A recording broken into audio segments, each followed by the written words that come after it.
လာတဲ့ခါမှာကျွန်တော်နှုတ်ရှာပါးစပ်ကိုဖျားအသုံးပြုပါတယ်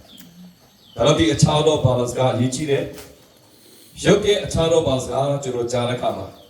ပြောတဲ့ခါမှာရှစ်ဆရာကောင်းတယ်လို့ထင်တယ်ပါးစပ်နဲ့တူဘာပြောမှလည်းမသိကိုလည်းနားမလည်ဘူးတခြားသူလည်းနားမလည်ဘူးတခါကျရှက်ကြောက်ဆရာလို့ကျွန်တော်ထင်လိုက်ပြီနဲ့တကယ်တော့ကျွန်တော်နှုတ်ကဘယ်လိုဖန်ဆင်းရလဲဖျားပဲအဲ့လိုဖျားပြောစီခြင်းနဲ့ရပြောမှာပေါ့ခါတိုင်းကိုပြောချင်တာလည်းပြောခဲ့ပြီးပြီလေဘာကြောင့်ကျွန်တော်နှုတ်ကိုဖျားကိုအခွင့်မပေးနိုင်ရလဲဒါတော့ဝိညာဉ်တော်တိတ်ရောက်လာတဲ့တက်တေတစ်ခုဟာ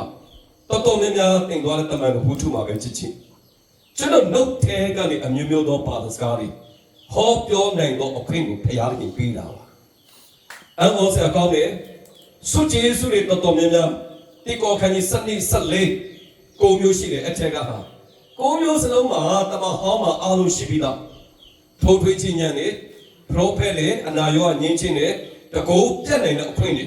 ဒါပေမဲ့တမဟောင်းမှာမရှိတဲ့အရာတစ်ခုရှိတယ်အဲ့အရာကအခြားသောဘာသာစကားပါအဲ့တော့အခြားသောဘာသာစကားကဝိညာဉ်တော်တဲရောက်လာတဲ့ခါကျမှပဲထူးခြားတဲ့အရာဘုရားရှင်အောက်ဖွယ်ရအထူးပေးထားတဲ့ဘာဖြစ်ရလဲစုကျေးဇူးတစ်ခုဖြစ်တယ်ဒါတော့ကျွန်တော်ထပ်ပြောမယ်ကျွန်တော်ရဲ့ခန္ဓာကိုယ်အားလုံးဘုရားရှင်သုံးတယ်အသုံးပြုပါလို့လည်းကျွန်တော်ပြောထားပြီးသားဒါဆိုကျွန်တော်နှုတ်ရောအသုံးပြုခွင့်မပေးဖို့လို့လားမလို့လားလို့လားပေါ့ကျွန်တော်နှုတ်ပြီးဘာလို့ရပါလဲဘုရားကိုချီးမွမ်းမယ်စွတ်တော်မယ်ကြွေးကြော်မယ်နောက်ဆိုးတွေနေထုံးမယ်ဘုရားအင်းဝီတင်းစကားပြောမယ်ကျမ်းစာချင်းပြောမယ်ဒီအခွင့်အာဏာကိုဘယ်သူကပေးထားရလဲဘုရားကပေးထားတာလေဘာဖြစ်လို့နှုတ်ကနေပြောဖို့ကျွန်တော်ရှက်ကြောက်နေရတာတိတ်နှုတ်ကိုတင်မပိုင်ဘူးဆန္ဒကတိတ်နှုတ်ကနေမထွက်လာဖို့အချင်းချင်းမိုင်းဆက်ကနေကျွန်တော်ထင်ချုပ်ပါအောင်တချို့အားရပဲချီးမွမ်းတယ်မချီးမွမ်းနိုင်စွတ်တော်တဲ့အတမထွက်တော့ဘူးဘာမှမဟုတ်တဲ့နေရာကြောင့်ကျွန်တော်နှုတ်ကနေတူတူပြောထားတာမမင်းနဲ့ကျွန်တော်သားလေးကိုကျင်ဆဲတဲ့နေရာဟောစကလုံးကြီးကုန်ပြီးဆက်စရာကောင်းတဲ့စကလုံးတွေအတုံရေးရဲတဲ့တင်ကုန်ကြည့်လိုက်တယ်ဒါပေမဲ့ဖယားနဲ့ပတ်သက်လာရင်ကောင်းမြတ်တဲ့စကလုံးတွေကောင်းကြီးဖြစ်စေတဲ့အရာတွေအသက်ပြန်ရှင်တဲ့အရာတွေပြန်လေပြီးတော့ဒီနှုတ်ကိုအသုံးပြုဖို့လိုအပ်ပါလိမ့်မယ်ဒါတော့ကျွန်တော်နှုတ်ထဲကနေကျွန်တော်မသိနိုင်တဲ့ဘာသာစကားနဲ့ကောင်းကင်ဘာသာစကားနဲ့ကျွန်တော်ဘာလို့ပို့တော့လဲဟောပြောစီဖို့ဖယားလိုတော့ရှိတယ်ဒီနှုတ်ရှာပါးစပ်ကိုလည်းဖယားတွေဘာလို့ထားပြီးသားလဲအခွင့်အာဏာကိုလည်းဘာဖြစ်လဲပေးထားပြီးသားအဲ့တော့တုတ်တဲ့ကျမ်းမှာကျွန်တော်သိတယ်နှုတ်ရဲ့အသီးကိုဘာလို့မှလဲဝါစွာစားရလိမ့်မယ်နည်းနည်းပဲစားမှာမဟုတ်ဘူးနော်အီအောင်ဝါတဲ့ထိပါဖြစ်ပါလေစားခွင့်ရှိတယ်ကျွန်တော်နှုတ်ကအသက်ရှင်ခြင်းနဲ့တည်ခြင်းကိုလည်းဘာဖြစ်ရလဲအစိုးရတယ်လို့ပြောပါလားနောက်ဆိုတည်နိုင်တယ်ရှင်နိုင်တယ်ဆိုရင်အခုကြားပါကျွန်တော်ဒီနေ့ကစပြီးတော့ကျွန်တော်နှုတ်ကိုပဲမှာသုံးပါတေးချလာပေါ့ဖယားလည်းပတ်တဲ့ညာကျွန်တော်သုံးပါပေါ့ဒါတော့ဝိညာဉ်တော်တက်ရောက်လာတဲ့ခါမှာအံ့ဩစရာကောင်းတယ်တပါးမျိုးသားပဲဖြစ်တော့ဂျိုးမျိုးပေထူယောဟန်တို့ထံမှာပဲဖြစ်တော့သူတို့ရဲ့နှုတ်ကနေပါထွက်လာလေအမျိုးမျိုးသောဘာသာစကားထွက်လာဝါနည်းနည်းတော့စဉ်းစားစားကောင်းပါပြီစုကျေစုထဲမှာ20ခုထဲမှာတစ်ခုမှပဲဆရာကြီးအရေးမကြီးပါဘူးလို့တချို့ကပြောမှတ်ချက်ချလိုက်တယ်20ကျော်ရှိတယ်စုကျေစုတိကနေ20ကျော်တိအဲ့ထဲမှာအခြားတော့ဘာအစားတစ်ခုပါပါတယ်ဆိုတော့ကျန်တဲ့စုကျေစုလိုပဲလားလို့မေးမယ်ဆိုဟုတ်တယ်လေကျန်တဲ့စုကျေစုလိုပဲလို့ကျွန်တော်ဘာမှအကုန်တိတ်ဆရာလို့မရှိပေမဲ့ဝိညာဉ်တော်တက်ရောက်လာတဲ့အခါမှာတခြားသောစုကျေစုမတုံးလုံးတွေနဲ့ဘာဖြစ်လို့အခြားသောဘာစကားမှထွက်လာရလဲယုံကြည်သူတို့တိုင်းမှာမာကုခန်းကြီး16စက္ကုံမှာဖြစ်အပ်သောနမိတ်လက္ခဏာဟူမူကားနတ်ဆိုးတွေကိုနိုင်ရသောအခွင့်ပြီးတော့အမျိုးမျိုးသောဘာသာစကားပြောနိုင်သောအခွင့်ပါဘယ်လိုလဲယုံကြည်သူကကျွန်တော်တို့ပေါ့လားဆိုင်လာအဲ့အခွင့်ရလားပေးချလားပေးချလားပေါ့ဒါတော့ကျွန်တော်တက်တည်ခံခိုင်းတဲ့ခါမှာတကယ်ပဲအတွင်းထဲနေပြစ်လာတဲ့ခါမှာလေရတက်တည်ခံချင်တာလေဒီတက်တည်ခံတဲ့အခွင့်အာဏာတကူဖယားတကယ်နဲ့အတီးပြုသွားတာမပြောင်းတဲ့ခင်တုန်းကခရစ်တော်ကိုတကယ်မရခင်တုန်းကတက်တည်ခံဖို့အရန်ရှက်ပြောင်းလဲပြီးတော့ပိုင်းလည်းမခံချင်ပါဘူး ဖခင်ရဲ့ကောင်းမြတ်ခြင်းတိတ်ဝမခံခြင်းဘူးကျွန်တော်နှုတ်ကိုဖခင်ထံမှာမပေးခြင်းဘူးဝိညာဉ်တော်အလုံးလုံးပေါ်မှာရမ်းချောက်တယ်ကိုလိုချင်တာပဲကိုသုံးတယ်ဒါတော့ကျွန်တော်နှုတ်ကနေတစ်ခါတည်းမှာလေးလံတဲ့အရာတွေအများကြီးပါလာနိုင်တယ်ဒါတော့ကျွန်တော်နှုတ်ကနေဖခင်စကားအသက်ရှင်တဲ့စကားလုံမြောက်စေတဲ့စကားကိုဖခင်ရင်ပါလှုပ်ရှားစေခြင်းရလဲအသုံးပြုစေခြင်းတာကဲနောက်တစ်ချက်ကျွန်တော်ဒီနှုတ်ကိုဘယ်မှာသုံးရတာလဲဆိုရင်ချင်းမကိုးကွယ်တဲ့နေရာမှာပို့သုံးရပါပဲအထူးဖြင့်ကိုးကွယ်ခြင်းမှာဘုရားရှင်အတိမဖြစ်ထားတယ်ကိုးကွယ်ခြင်းမှာနှုတ်တစ်လုံးမှမပြောဘဲနဲ့ဘုရားကြောင့်ပြန်တဲ့လူပြောခေါ်ပါလေစဉ်းစားကြည့်ထင်းတဲ့ချင်းဆိုတာလည်းစိတ်မပါဘူးတက်တယ်လည်းမခံချင်ဘူးလူစတော်တဲ့ခါမှာလည်းလိုက်မစတော်ပဲနဲ့ဆရာကြီးကိုးကွယ်တဲ့ခါမှာနှလုံးသားပါဖို့ပဲရည်ကြီးပါလေတော့တင်ဘလောက်ပဲဖြစ်ဖြစ်တိတ်နှုတ်ကနေတစ်ချက်လေးမှမပါလာဘူးဆိုရင်ကိုးကွယ်ခြင်းကလည်းဘုရားရှင်ရှိမှာကိုးကွယ်ခြင်းမြောက်ပါလားမမြောက်ဘူးဘုရားကဘာမှမပြောတာဒီနှုတ်ခဲကနေဘုရားကလည်းကိုးကွယ်တဲ့စကားလုံးလည်းမပြောလို့ချီးမြှောက်တဲ့စကားလုံးလည်းမပြောဘူးဘုရားနေရာပေးတဲ့ဆိုတဲ့စကားလုံးမပြောဘူးဂျေစုပြုထားတဲ့အရာလည်းမရှိတွေ့ဘူးတခြားလူတွေကောင်းကြီးလည်းမပေးခဲ့ဘူးဒီနှုတ်ကိုဒါနဲ့ကျွန်တော်ဘုရားအကြောင်းကိုပြန်လာတာလေဆိုအဲ့လိုပြောတော့အသေးသေးမဲ့သွားပြီဒါဆိုတူးချင်းမှာပြောလို့မရရှားတယ်ဒါပေမဲ့တူးချင်းမှာသူတကယ်ပြောလားမပြောပြန်ဘူးတူးချင်းမှာများပြန်ရောဆိုဘုရားအကြောင်းကိုကိုးကွယ်နေတဲ့အချိန်မှာကျွန်တော်အာရပရပြောတယ်လို့အဲ့ရပေါ်မှာတူးချင်းနေတဲ့ခါမှာပုံတော်မှာလှလာပါတယ်အဲ့ချိန်ကျရင်အမျိုးမျိုးသောဘာသာစကားနဲ့ဘုရားခင်ကိုအာရပရနဲ့ဘာလို့ပါလဲနှုတ်ခမ်းအတီးတီးဟူသောချင်းမွေးချင်းရှိကိုငါတို့တခင်ယေရှုခရစ်အဖြစ်ဘုရားခင်ရှိတော်မှာပတ်တခါပြောတာမို့အစိမ့်ပူဇော်ရမယ်လို့ပြောပါတယ်ဒီချက်ကကြီးရဖေပြခန်းကြီး73အနေစငါကြရကျွန်တော်နှုတ်ကိုမြင်များသုံးပါလို့ကျွန်တော်အားပေးခြင်းနဲ့ဖေပြခန်းကြီး73အငယ်ဘယ်တော့မှလဲ15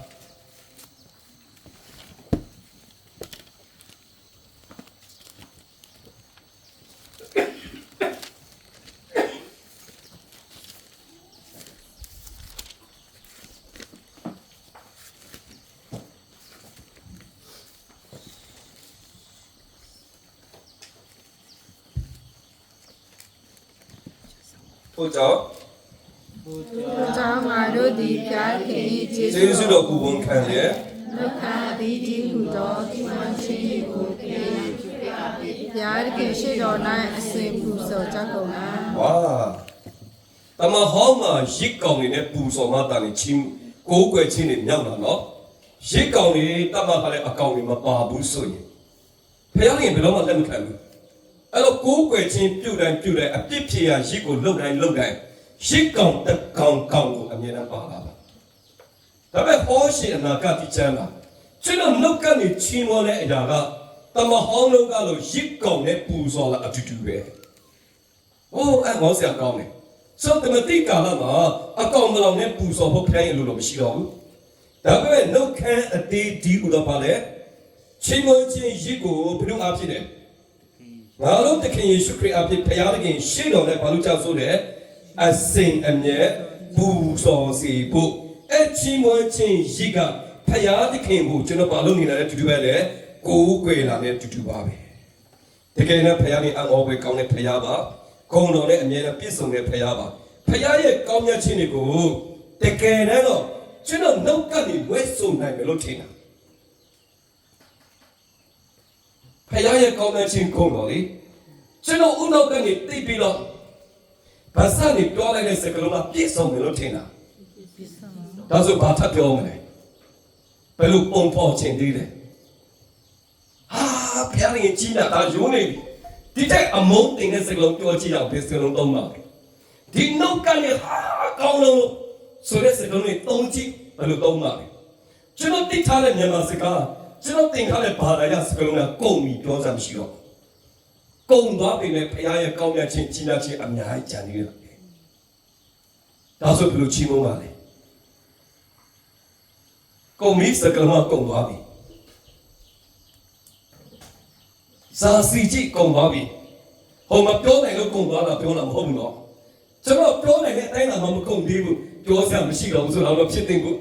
ပြောစာစကလုံးရှင်းရင်တော့မှလည်းကုန်သွားလိမ့်မယ်ဒါပေမဲ့ဖခင်ရဲ့ကြီးမြတ်ခြင်းနဲ့ကောင်းမြတ်ခြင်းနဲ့နှုတ်ကနေမွဲဆိုလို့မမီနိုင်တဲ့သူ့ရဲ့ဂုဏ်ပေါင်းတွေအများကြံနေတာအဲ့အရာကိုတင်ပါနဲ့ချင်းမုန်းလာတယ်အစားအကုန်ပါပြီလေစကလုံးအကုန်ပါပြီလေဒါဆိုဘယ်လိုဆက်ချင်းမုန်းပါလဲအဲ့လိုမျိုးချင်းမုန်းဘူးလားကစီနေလိုက်တာဖျားနေကောင်းမြတ်နေသုံးခုံးပြောတဲ့နေကိုမပြောလို့ဟာဖျားနေကြီးမြတ်နေသူများပြောလို့ဆက်ဆောက်ပြောနေတကယ်တော့သူမသိဘူးကစီနေလိုက်တာကျွန်တော်ချင်းမုန်းနေဆိုလို့စုံအပ်သွားတယ်ဘာချင်းမုန်းရလို့မသိတော့ဆန္ဒကနေရယူရတယ်ဘာမဟုတ်တဲ့ iPhone လေးရောက်တော့ဟာလေလုယာဆိုချင်းမုန်းလိုက်တယ်ဘာမှမဆိုင် iPhone ကချင်းမုန်းစားကြောင်းမရှိဘူးအကောင်ကြီးတစ်ခုရတွေးတော့လားမမေးနဲ့ဘာမဟုတ်နေအောင်တကုံချင်းမုန်းလားတကယ်တော့ဖခင်ရဲ့ကြီးညာချင်းကိုကျွန်တော်နှုတ်ကနေပါပြလို့မထွက်လာဘူးထွက်လာဖို့မသိဘူးလားသိတော့ဘောကဲချင်းမကြည့်အောင်ကျွန်တော်လူတွေတိတ်ထားတဲ့စကလုံးကကုန်သွားပြီဆိုရင်ဘယ်စကလုံးသုံးပါလဲ ဟာလေလုယာ အေးဟာလေလုယာကျန်တယ်ဟာလေလုယာတဲ့ကုန်သွားပြီနောက်ထပ်ရှိသေးတယ်ဆိုပါစို့ဘာသုံးပါလဲစဉ်းစားဘူးလားတကယ်တော့အခြားတော့ပါစကားကောင်းကင်တမန်ပါစကားနဲ့ချီးမွမ်းတယ်လို့ပြောဒါတော့ဒီအခြားတော့ပါစကားကကျွန်တော်တို့တိထားတဲ့ဥနောက်ကနေမဟုတ်ဘူးကောင်းကင်တမန်နဲ့အသုံးပြုတဲ့ဖယားနဲ့ဆက်သွယ်နိုင်တဲ့ဘာသာစကားနဲ့ဘာလို့ရလဲအာရပါရချီးမွမ်းတာပါ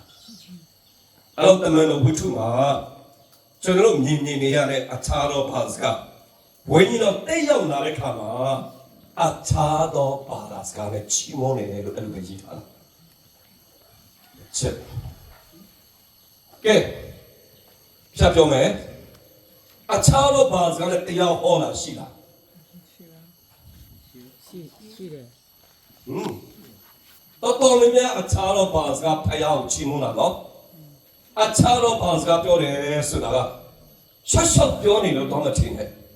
တကယ်တမ်းဖယားကိုချီးမွမ်းနေတာပေတေကုတ်တင်နေမှာဝိညာဉ်တော်ဆင်းသက်လာတဲ့ခါမှာ120သောသူတွေအမျိုးမျိုးသောဘာသာစကားနဲ့ပြောတာသူတို့တရားမဟုတ်ဘူးသူတို့ဖယားကိုချီးမွမ်းနေတာဒါပေမဲ့အော်ဆရာကောင်းတာကအဲ့တဲ့လေ15နိုင်ငံလောက်ရှိတယ်လို့ကျမ်းစာထဲမှာပြန်စိတ်တဲ့ခါမှာရှိတယ်15နိုင်ငံမှာရှိတဲ့အဲ့တဲ့လေဒဇင်းတွေထူးဆန်းလိုက်တာလာကြည့်တယ်ဒါပေမဲ့သူတို့ရဲ့မိခင်ဘာသာစကားနဲ့ကြားလားမကြားနိုင်ဘူးလားကြားနေသူတို့ကိုတရားဟောနေတာမဟုတ်ဘူးသူတို့ဟာသူတို့ဖယားကိုဘာလို့နေကြရလဲချီးမွမ်းနေတာဟာဒီလူတွေစောရည်မူးနေပြီချင်းနဲ့အဲ့ချိန်မှာပေတရုကထပြီးတော့ဘာလုပ်ရလဲတရားဟောတာ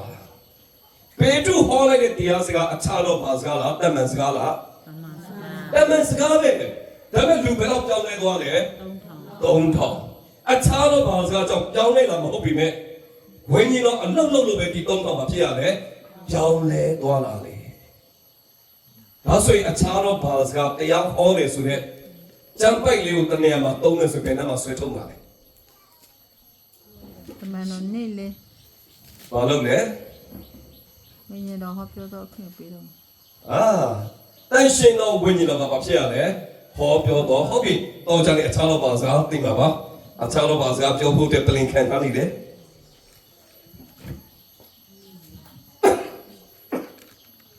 ဇာပိုက်တစ်ပိုက်ကြည့်ရအောင်ဒီကော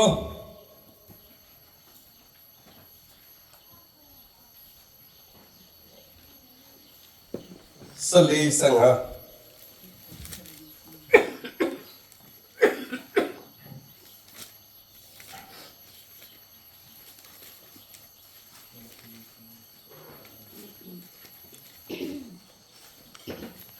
ကဲဖတ်ကြည့်အောင်စနေလုံးနေကောစနေလုံးနေကော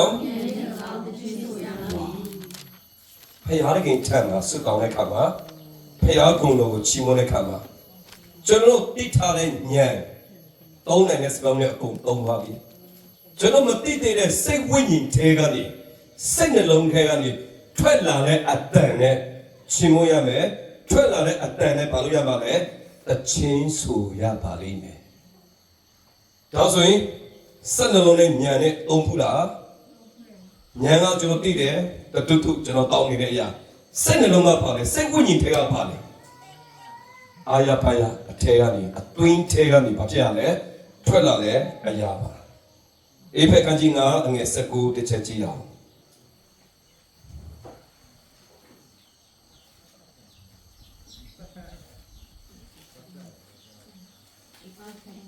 အေဖက်ကကြီးကအငယ်19တွေ့လားဟုတ်ပြီအားလုံးတစ်ချက်ဆိုရအောင်ဆန္ဒကြည့်မှာအချင်းချင်းပြောဆိုဖတ်ယူ၍နုညွတ်သောစိတ်နှလုံးနှင့်ဖယားသခင်ဖျားရှိတော်၌ကျိုးအေး၍အချင်းဆိုကြဘယ်လိုဆိုရမှာလဲဖြစ်ဖို့လားအစိတ်ကနုညွတ်သောစိတ်နှလုံးဆိုဘယ်လိုစိတ်နှလုံးမျိုးလဲစိတ်ပေါဝင်စားဆိုတာလက်တွေ့စိတ်ပေါဝင်စားစိတ်ရောကိုယ်ပါဘာလို့လုပ်ရမှာလဲစနန်တချင်းဓမ္မတချင်းအမျိုးမျိုးပြောဆိုလို့ရတယ်ဖတ်ယူလို့ရတယ်နှုတ်ငွေလို့ရတယ်စနန်ကျမ်းမှာချီးမွမ်းထားတဲ့စကားလုံးတွေအများကြီးဒီအရာကိုလိုက်ပြီးတော့တန်ရောင်ဆိုပြီးတော့လိုက်ပြီးတော့စိတ်နှလုံးကျွေးနေပါလို့ရတယ်လိုက်ပြီးတော့ဆိုလို့လည်းရပါတယ်ကောလောသဲခန်းကြီး3ငွေ16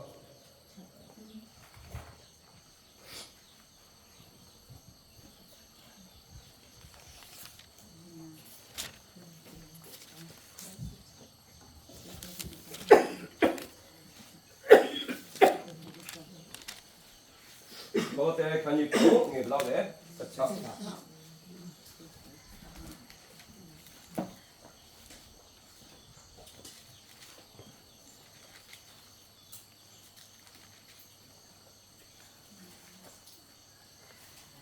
ကဲဖတ်မယ်တော်ဤနှုတ်ကပတ်တရားသည်ပညာမျိုးမျိုးနှင့်တင်တို့အထက်၌ကျော်ဝါစွာတည်နေ၍တင်တို့သည်ဆက်လာတဲ့ချင်းမှစသောဓမ္မတခြင်းအမျိုးမျိုးအဖြစ်အချင်းချင်းတို့ကိုဆုံးမသွန်သင်ခြင်းတတိပေးခြင်းကိုပြု၍နူးညွတ်သောစိတ်နှလုံးနှင့်ဓာတ်ခင်ရှိတော်၌တင့်တယ်လောက်ပတ်စွာတခြင်းစုကြပါလေနှုတ်ကပတ်တော်ပညာအမျိုးမျိုးကျွေဝါစွာကျွန်တော်ထဲမှာရှိနေရမယ်နံပါတ်1အချင်းသစနတချင်းတွေဓမ္မတချင်းတွေအချင်းချင်းဆုံးမတုံတင်တဲ့အရာတွေတတိပေးတဲ့အရာတွေ prophet ပြုချက်တယ်နူးညွတ်သောစိတ်နှလုံးနဲ့ဖယားတကယ်ရှိတော်မှာတင်းတယ်လောက်ပါစွာခင်မီလဲဆရာလေးကိုချိုးကြောင်နေရုပ်ပြက်စင်ပြက်တွေဖြစ်နေတဲ့အရာမျိုးပြောနေလားဟုတ်ဖယားတကယ်ရှိတော်မှာနူးညွတ်သောစိတ်နှလုံးနဲ့တင်းတယ်လောက်ပါစွာဘာလို့ကြဆိုလဲတချင်းဆိုရလိမ့်မယ်ကဲကျွန်တော် line ပေါ်မှာတွတ်နေလဲပေါက်ကရ40တော့ကျွန်တော်ဘယ်လိုထင်လဲဒါကတော့နူးညွတ်သောစိတ်နှလုံးတော့မဖြစ်နိုင်ဘူးတယော်တဲ့အရာဖြစ်နိုင်တယ်ကိုယ့်ရဲ့ emotion ကြောင့်လည်းဖြစ်နိုင်တယ်ဆန္ဒနေရာယူသွားတာလည်းဖြစ်နိုင်တယ်ဒါတော့ဘုရားသခင်ရှေ့မှာကျွန်တော်ကိုးကွယ်တဲ့ခါမှာဗယံပဒံဖြစ်သွားတဲ့အထိတော့အမြင်မတော်တဲ့အထိတောင်မှဘုရားသခင်လိုတော့မဟုတ်ဘူးဒါတော့ဘုရားသခင်ရှေ့မှာတကယ်ပဲနူးညံ့တဲ့နှလုံးသားနဲ့ဝိညာဉ်တော်တက်ရောက်လာတဲ့ခါမှာခဏကျွန်တော်အရှိကိုအရှိတိုင်းနဲ့ဖယားသခင်ရှေ့မှာစက်နှလုံးအကျွင်းမဲ့ဖယားကိုကိုးကွယ်ဖို့ချီးမွမ်းစေဖို့ဖယားသခင်အလိုတော်ရှိတာပါဟုတ်ပြီနောက်တစ်ချက်ကျွန်တော်ဆက်ဖတ်ရအောင်ကိုလိုတိကောခန်းကြီးနေငယ်ကိုကနေစတိ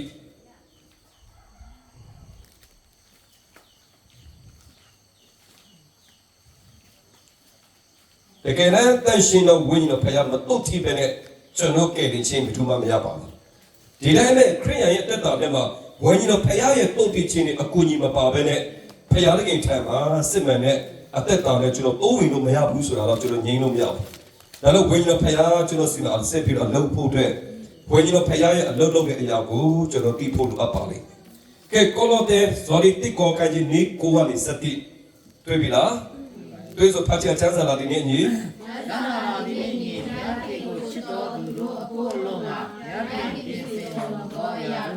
လူမြင်စစ်ဖြစ်မမြင်နားဖြစ်မကြောက်စက်လုံးဖြစ်မကြံစီတဲ့ထိုရာတို့ကို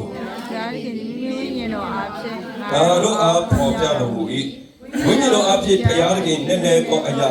ခတ်သိမ်းသောအရာတို့ကိုစီတော်မူ၏လူ၏နည်းနည်းသောအရာကိုလူ၌ရှိသောမိမိစိတ်ဝိညာဉ်မှတပါအဘယ်သူတည်တည်း ထုံနေသူဖရာသခင်နည်းနည်းတော့အရာကိုဖရာသခင်ဝိညာဉ်တော်မှတပါဒါဆိုဖရာသခင်ထံကနည်းနည်းတဲ့စကလုံးတွေဖရာရဲ့အမိနာမနဲ့ကောင်းမြတ်ခြင်းကျွန်တော်လည်းမညံနဲ့တိတာပုံသွားပြီဒီထက်မှကလည်းကျွန်တော်သိချင်သေးတယ်ဟုတ်တယ်လေစက်ပိုက်တစ်ပိုက်မှာဖရာနဲ့ဘလူလာတော့တိုင်ပင်လို့လေဖရာကဘလူအကျွေးရှိလို့ပေးဖို့ရှိလို့လေအဲ့လိုကြီးများတဲ့ဖရာသခင်ကကျွန်တော်ပေါ်ပြီးအကျဉ်းညာပေးစာအကြောင်းမရှိဘူးဒါတော့ဖရာသခင်ကိုကျွန်တော်ဥနောက်ကနေတိတ်ထားတဲ့အရာကုန်သွားတဲ့အခါမှာဆက်ပြီးတော့သိချင်သေးတယ်ဆိုရင်တော့ဘယ်သူကကူညီမစားပေးပါလဲတန်ရှင်တော်ဝိညာဉ်တော်ကပေါ်ပြပါလိမ့်မယ်ဖရာသခင်နည်းနည်းတော့အရာအသိဆုံးသောပုဂ္ဂိုလ်ကဘယ်သူပဲလဲတန်ရှင်တော်ဝိညာဉ်တော်ပါဒါတော့ကျွန်တော်ဖရာသခင်ကိုကူးကွယ်တဲ့အခါမှာကျွန်တော်တို့သိကျွမ်းနိုင်တဲ့အရာအားလုံးကြော်လုံးထက်ပို့ပြီးတော့ချီးမွမ်းကူးကွယ်ဖို့ဘုရားလိုတော်ရှိတယ်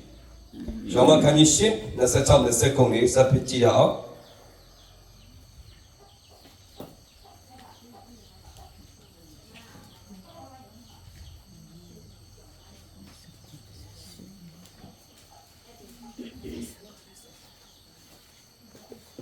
ယောမခန်းကြီးရှင်း26ကနေ29ခုထိုမှတပါထိုမှတပါ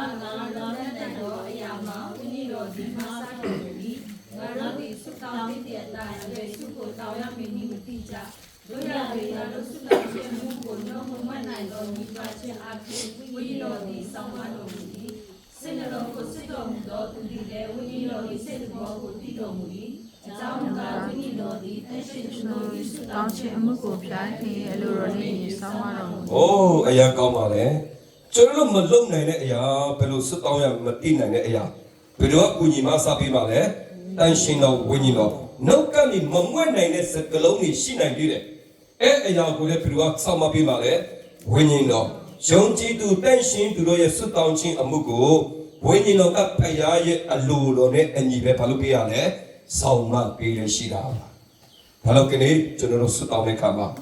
ကျွန်တော်သိထားတဲ့ဉာဏ်တွေနဲ့အကုန်လုံးတောင်းတာတဲ့ဝိညာဉ်တော်ဖျားဖွင့်ပြတဲ့အရာနဲ့ပို့ပြီးတော့တောင်းစီဖို့ဖျားညီလိုတော့ရှိတယ်။ဒါတော့အေဖက်ခန်းကြီး6ငွေ18တိတက်ခန်းကြီး9ငွေ19မှာမချားမလားဘာလို့ကြောက်ဆိုလဲစွတ်တောင်းပါစွတ်တောင်းပနာချင်းအမျိုးမျိုးကိုပြုပြီးတော့တန့်ရှင်းသူတို့အဖို့လည်းဘာလို့ပေးချဆိုလဲစွတ်တောင်းရလိမ့်မယ်။ဒါတော့မချားမလားစွတ်တောင်းနေဆိုတာကဘာလို့ဆိုလို့လဲအမြဲတမ်းတခြင်းလို့ဖြစ်ရတယ်စွတ်တောင်းတယ်လို့ဝိညာဉ်ထဲကနေပြီးတော့အမျိုးမျိုးသောဘာသာစကားအခြားသောဘာသာစကားနဲ့လည်းကျွန်တော်ဘာလို့ရတယ်စွတ်တောင်းလို့ရပါတယ်ဒါတော့တမန်ကျမ်းစာထဲမှာကျွန်တော်ထဲမှာရှိတဲ့ဝိညာဉ်တော်ရဲ့အရှင်ကိုဘာလို့စင်လဲလဲမငြင်းစေပါနဲ့ဝိညာဉ်တော်ရဲ့အရှင်ကိုပြန်ပြီးတော့ရှင်တန်ကြီးထွားလာဖို့အတွက်ဝိညာဉ်တော်ကိုကျွန်တော်တို့အချိန်တိုင်းနေ့ရက်တိုင်းနေရာပေးဖို့လိုအပ်ပါလိမ့်မယ်โอเคအခုကျွန်တော်အခြားသောဘာသာစကားနဲ့ပတ်သက်ပြီးတော့အတူတူကကြည့်ရအောင်ဘာမှတစ်ချက်အခြားသောဘာသာစကားက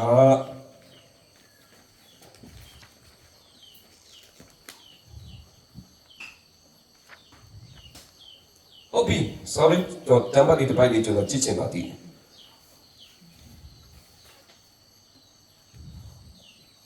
တမန်တော်ဝတ္ထုတစ်ချက်တော့ပြန်ကြည့်ရအောင်အခန်းကြီး1အငယ်1ကနေ4တမန်တော်ဝတ္ထုခန်းကြီး2အငယ်1ကနေ4ပြန်ဖွင့်ရအောင်ဒီ4ရက်စလုံးကျွန်တော်တမန်တော်ဝတ္ထုကပဲ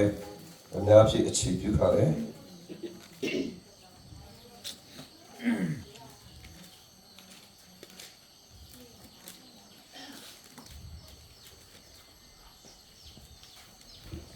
ကဲပြန်ဖတ်ရအောင်ပြင်ဒီကုတ်တင်နေ ဒီကုတ်ဒီနေ့ရောက်တော့သူတို့ပေါင်းတို့ဒီတနည်းလေးစီဝေးရနေကြ၏သူအခါလေးပြီးမှုရိုက်ကဲ့သို့သောအတန်ဒီတက္ကနာချင်းတွေကောင်းကင်မှလာ၍သူတို့နှင့်ထိုင်တဲ့ပြင်ကိုဖြစ်လေ၏ထိုကနာချင်းတွေကွဲပြားသောရှာလူသည်မိရှာကဲ့သို့ဖြစ်ရှာ၍သူအသေးသေးတို့ပေါ်၌တည်နေကြ၏သူအပေါင်းတို့သည်လည်းတရှိသောဝိညာဉ်တော်နှင့်ပြည့်၍ဝိညာဉ်တော်သည်ဟောပြောသောအခွင့်ကိုပေးတော်မူသည့်အတိုင်းမျိုးမျိုးသောဘာသာစကားအဖြစ်ဟောပြောကြ၏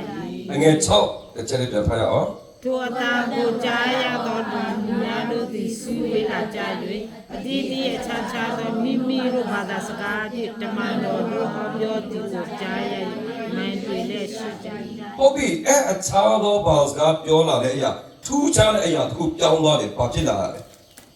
လူအတီးတီးတော့ ဟုတ်တယ်လူအတီးတီးဘာဖြစ်လဲ ကိုယ့်ရဲ့ဘာသာစကား မိမိတို့ဘာသာစကားဒီမှာပြောတင်ကြတယ် ဟောပြောလာဖြစ်နိုင်တယ်ပြီးတော့နည်းနည်းလေးထူးခြားတဲ့အရာတစ်ခု မိုက်တွေနဲ့ မိုင်းတွေ မိုင်းတွေ့ဟုတ်တာလည်းထူးခြားတယ်နောက်တာဘလုံးထူးခြားပါလေဘာရှိလဲ ရှာပေါ်မှာမီးတွေ့ရတယ် ရှာပေါ်မှာမီးရှာပဲပြောတာပါရှာပေါ်မှာမဟုတ်ပါဘူးမီးရှာလူတီးတီးပေါ်မှာဘာဖြစ်ရလဲ တဲ့ရ တည်နေတယ်တဲ့ရောက်နေတယ်ဖျားရှိတယ်ဆိုတဲ့တက်တေပါ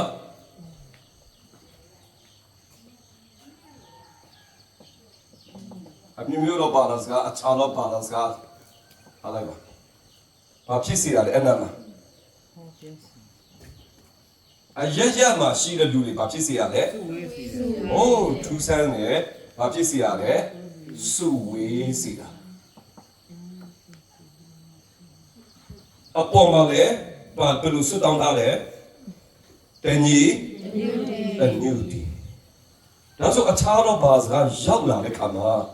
အော်ဆရာကောင်းလာဖယားရဲ့လူတွေကိုဘာလုပ်ပေးလိုက်ရလဲ။ပြန်ပြီးတော့ဆုစီလိုက်တာတော့ လူမျိုးတစ်မျိုးသေးကိုပြန်ပြေးသွားတာဆိုလူမျိုးမျိုးကွဲတယ်ဒါပေမဲ့သူတို့ပါလာစကားနဲ့သူတို့ကြားလာတယ်အဲ့အခြားတော့ဘာသာစက်နေစားစားကောင်းတယ်မယုံကြည်သူအတွက်နမိတ်လက္ခဏာလို့ပြောရတယ်ဒီတစ်ချက်ကတော့အဲ့တော့ဒီအခြားတော့ဘာသာကြားတယ်မှာသူတို့မနေနိုင်ဘူးရောက်လာပြီးတော့ဘာလို့ရလဲပြန်လေပြီးတော့စူဝေးလာပါကဲကဘာဘူးချမ်းမှာဘာပုလို့ရဲတိုက်မပြိုခင်ပါအဲ့တော့ကဖယားရဲ့လူဘာပါလာစကားနဲ့စကားပြောနေတာတပါးသားလည်းပြောတယ်ဟုတ်ပြီပဲပါသားကိုသုံးတယ် ဒီပြဲ စတော့ကီအဲ့တော့ဘာဖို့လုံးရဲတိုက်မပြိုသေးဘူးလူဝတညီတညွတ်တွေရှိပြီးသားဘာသာစကားတစ်ခုကိုပဲသုံးနေတာနောက်ဘာလို့ပြလိုက်ရလဲဖြိုကွဲပြလိုက်တာတိမ်ကွဲသွားတယ်အရရပါဖြစ်ရလဲတိမ်ကွဲလာတယ်ဒါပေမဲ့ပင်တီကုတ်ဒီနေ့မှာအော်ဆရာကောင်းတယ်အရရမှာကွဲလာတဲ့လူတွေကဘာလို့လာပြီလဲပြန်စုဝေးလာပြီနော်လူမျိုးတိတစ်ခုပေါ်လာပြီဆိုရင်ဘာသာစကားအတိလည်းဘာဖြစ်ရလဲရှိလာတတ်လာပါဒါဆိုတော့အခြားသောဘာသာစကားကစုကျေစုပဲဖြစ်တယ်ဆရာကြီးလူတိုင်းမရနဲ့ရပါတယ်ဆိုတာရတယ်တဘောပဲဒါနဲ့တေချာတဲ့ရှင်ပေါလုကတော့ပြောထားတယ်လူတိုင်းကိုဘာလို့စေချင်ရလဲရစေချင်တယ်ဖခင်ရဲ့လူမျိုးတော့အတိဟုတ်လားမဟုတ်လားဘယ်လိုသိနိုင်လဲအဲ့စကားပြောတတ်ရင်ဒါတေချာပဲသူ့လူလို့တတ်မှလို့ရတဲ့အနေထားတစ်ခုဖြစ်သွားပြီအဲ့စကားမတတ်ရင်မဟုတ်ဘူးလားလို့လည်းမေးစရာရှိလာပြီအဲ့လိုပြောလဲမဟုတ်ဘူးလို့တော့မထင်နဲ့တော့ဥမာပဲကျွန်တော်ပြောပြလာပါဒါတော့စိတ်ဝင်စားစရာကောင်းတဲ့အဲ့ဘာသာစကားတချင်တော့အဲ့ဘာသာစကားကြောင့်ကွဲပြားခဲ့ပြီမဲ့ဘိနေကုတ်တင်နေမှာဝင်ရင်တော့အဖြစ်တစ်လုံးတစ်ဝါဒီပြန်ဖြစ်လာလားမဖြစ်လာဘူးလားဖြစ်လာတယ်ကျမ်းပိုင်းလေးတစ်ပိုင်းကြည့်ရအောင်ဂလာတိခန်းကြီး3အငယ်28ဖတ်ကြည့်ရအောင်ဂလာတိခန်းကြီး3အငယ်28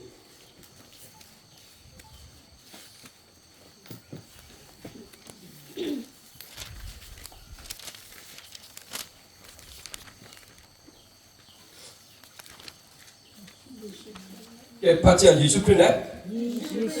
ယူဒာလူမရှိအေလတာလူမရှိကျုံမရှိလူလူမရှိယောက်ျားမရှိမိန်းမမရှိထိုးတခင်တိုင်း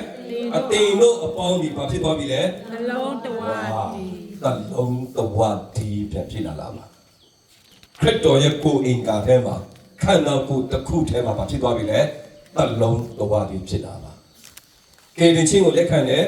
ဝိညာဉ်တော်ရဲ့အုပ်စိုးခြင်းကိုဝန်ခံတော်သူတွေအားလုံးတိမ်ကွဲနေတာမဟုတ်ဘူးခရစ်တော်၌ဘာဖြစ်သွားပြီလဲတလုံးတဝတီအဲ့တော့ဝိညာဉ်တော်ရဲ့တက်ရောက်လာတဲ့လက္ခဏာတစ်ခုကပေးချတယ်အမျိုးမျိုးသောဘာသာစကားအခြားသောဘာသာစကားကိုဘာဖြစ်ရလဲအသုံးပြုနေတာပါတေးချလေ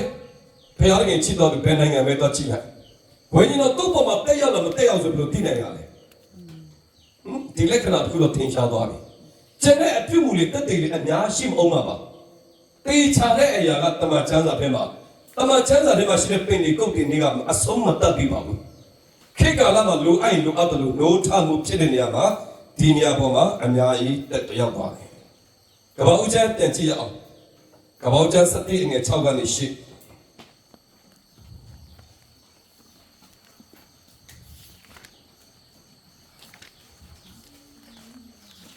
ကပ္ဘာဦးကျမ်းခန်းကြီး7ငယ်6ကနေ8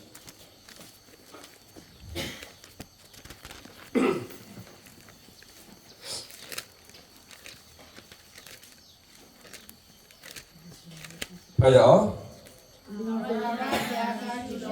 လူတမျိုးတည်ရှိသည်ဖြစ်၍ဤသူတို့သည်ဤအမှုကိုအကူပြုကြသည်ယခုအကြံစီရှိသည်များကိုအစည်းသားမရှိသူတို့ပြုကြလိမ့်မည်နာကြစင်တဲ့ချကုန်ဟသူတို့အချင်းချင်းနားမလည်စေခြင်းကသူတို့ဘာသာစကားကိုနားမလည်စေခြင်းကသူတို့စကားကိုရှုပ်ထွေးကြကုန်ဟဟုမိန့်တော်မူ၏ထိုတို့ထာဝရဘုရားသည်မြေကြီးတစ်ပြင်လုံး၌အယရကွဲပြားစီတော်မူသည်ဖြစ်သူတို့သည်မြုပ်ကူမတီးပဲဒါဆိုစကားကိုရှုပ်ထွေးအောင်လုပ်လိုက်တာကဘာတူပဲလဲဘုရားတကယ်အိုးဒါဆိုစကားတစ်ခုတည်းပြန်လုပ်မှလည်းဘာတူပဲလဲဘုရားဘုရားပဲလေဒါလည်းစိတ်ဝင်စားကောင်းတယ်အဲ့တော့ဘာသာစကားတွေကကျွန်တော်အခြားသောဘာသာစကားလုံးဝမလန့်ပြစ်လိုက်ပါနဲ့ကျွန်တော်နှုတ်ကိုဘုရားဖန်ဆင်းတယ်ကျွန်တော်နှုတ်ကနေဘုရားကိုချီးမွမ်းစေတဲ့အရာလိုချင်တယ်စိတ်နှလုံးကနေထွက်လာတဲ့အရာလိုချင်တယ်အဲ့အခြားသောဘာသာစကားကလူတွေကိုတစ်လုံးသွားပြီးပြန်ဆွဆွေးစေတာတော့အဲ့ပြန်နေဆွဆွေးလာတဲ့အခါမှာဘုရားတကယ်အံ့ဩဖွယ်ရာဘုန်းတော်တွေဘာဖြစ်ရလဲအလုံးလုံးလာပါဘယ်လောက်ထိလူတွေကိုဆွဆွေးစေရလဲဆိုရင်အဖက်ခန်းကြီးနေ့ငယ်15 16ကြည့်အောင်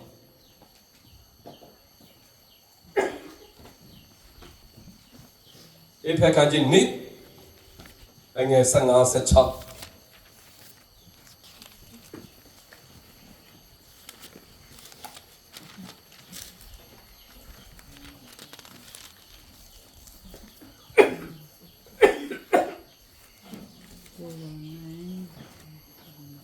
ဝိနီ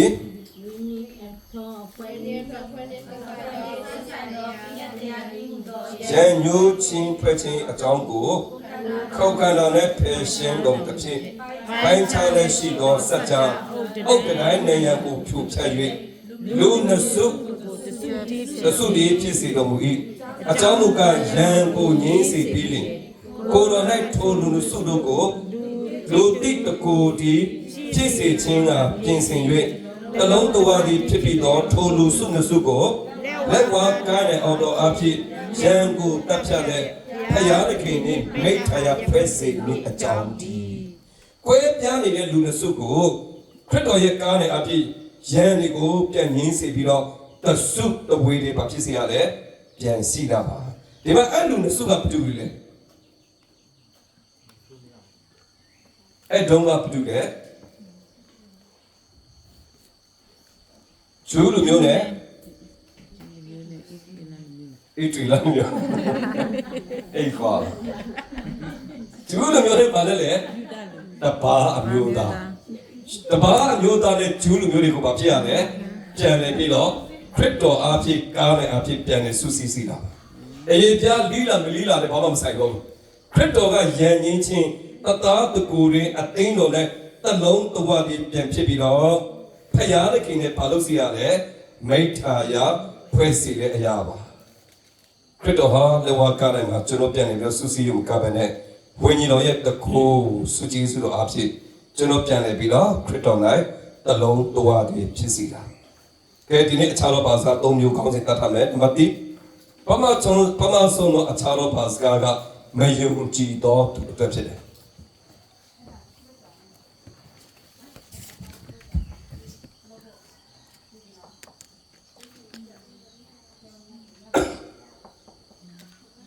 ဘယ်လိုတွေ့လဲ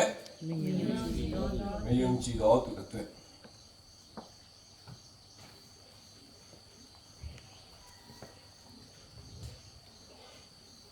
ဒုတိယဘာသာစကားကတော့ကိုယ်နဲ့ဖျားခင်တူချင်းမိထာရဖွဲ့ဖို့အတွက်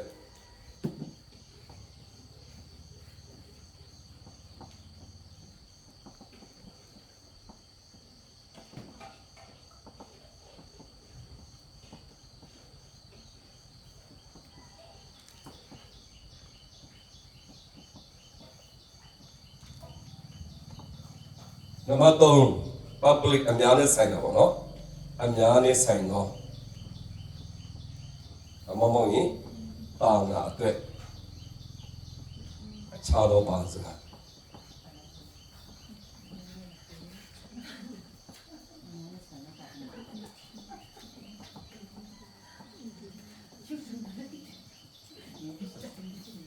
ဘာလဲမေကိုရှိလား အများနဲ့ဆိုင်တော့ပြောရတာပါ